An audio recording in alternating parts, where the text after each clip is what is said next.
আগামীর নিরাপদ বাংলাদেশ গড়ার লক্ষ্যে বিভিন্ন বিশ্ববিদ্যালয় ক্যাম্পাসে বিশেষ মতবিনিময় সভা করছে কেন্দ্রীয় ছাত্রদল। ছাত্র সংগঠনটির দেশব্যাপী এই কর্মসূচির অংশ হিসেবে চট্টগ্রামের ইউএসটিসি ক্যাম্পাসে দিনব্যাপী মতবিনিময় সভা অনুষ্ঠিত হয়েছে। এদিন সকাল 10টায় ইউএসটিসি বিশ্ববিদ্যালয়ে ছাত্রদল নেতৃবৃন্দ, বিএনপির ভারপ্রাপ্ত চেয়ারম্যান তারেক রহমান ঘোষিত রাষ্ট্র মেরামতের ৩১ দফা কর্মসূচি এবং আগামীর নিরাপদ বাংলাদেশের জন্য প্রয়োজনীয় পদক্ষেপগুলো শিক্ষার্থীদের সামনে তুলে ধরেন। এ সময় কেন্দ্রীয় নেতারা তরুণরাই দেশের ভবিষ্যৎ উল্লেখ করে জানান, তাদেরকে একত্রিত করেই একটি স্বচ্ছ, নিরাপদ এবং উন্নত বাংলাদেশ গড়ে তুলতে হবে। আসলাম, আপনারা এখানে সাধারণ শিক্ষার্থীদের স্বতঃস্ফূর্ত অংশগ্রহণ দেখেছেন।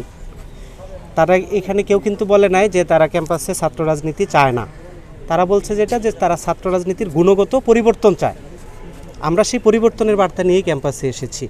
ছাত্র রাজনীতি থাকবে, সকলের মতামত থাকবে, সকল প্রতিষ্ঠানে মুক্ত রাজনৈতিক চর্চা থাকবে বলে আমরা বিশ্বাস করি এবং সেটা বিভিন্ন বিশ্ববিদ্যালয় প্রশাসন, পাবলিক, বেসরকারি সকল বিশ্ববিদ্যালয়, মেডিকেল কলেজগুলো সেই বিষয়টা অবশ্যই নিশ্চিত করবেন। যারা ছাত্র সংগঠন হিসেবে নিষিদ্ধ ছিল আর এখন যারা নিষিদ্ধ হয়েছে, এই দুই সংগঠন একসাথে হয়ে সাধারণ ছাত্রছাত্রীর বেশ ধরে এরা এখন ছাত্র রাজনীতি নিষিদ্ধ চায়।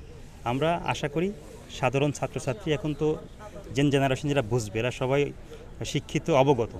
ছাত্রদলের এমন কর্মসূচির ভূয়সী প্রশংসা করেন ইউএসটিসি ছাত্রদলের নেতাকর্মীরা। আমরা বিগত সরকারের আমলে দেখেছি বিভিন্নভাবে রাজনীতিকে বিরাজনীতিকরণ করা হয়েছে, হল দখলের রাজনীতি করা হয়েছে।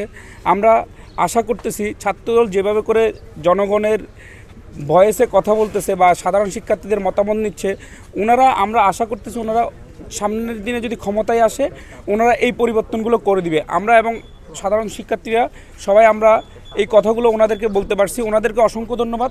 সমসাময়িক পরিবেশে যে পরিবেশ সৃষ্টি হয়েছে, ছাত্রলীগের যে আতঙ্কটা সৃষ্টি করে গেছে, বর্তমান সমসাময়িক পরিবেশে এই অবস্থায় সাধারণ শিক্ষার্থীরা যে রাজনীতির পরিবেশে ফিরে আসবে সেটা কিন্তু অনেকটাই নিরহ পর্যায়ে চলে গেছে। এখন এই অবস্থা থেকে পুনরুত্থানের জন্য ছাত্রদল যে উদ্যোগটা নিয়েছে সেটা কিন্তু খুবই প্রশংসিত একটা উদ্যোগ নিয়েছে এবং সেটাকে আমরা সাধুবাদ জানাই। এ সময় ছাত্রদল নেতারা শিক্ষার্থীদের ক্যাম্পাসে দুর্নীতি, হয়রানি এবং অন্যায়ের বিরুদ্ধে ঐক্যবদ্ধ হওয়ার আহ্বান জানান। তারা মনে করেন, তরুণদের মাধ্যমে একটি শক্তিশালী গণজাগরণ তৈরি করাই হবে নিরাপদ ও উন্নত বাংলাদেশের ভিত্তি। Desk report, news now 24।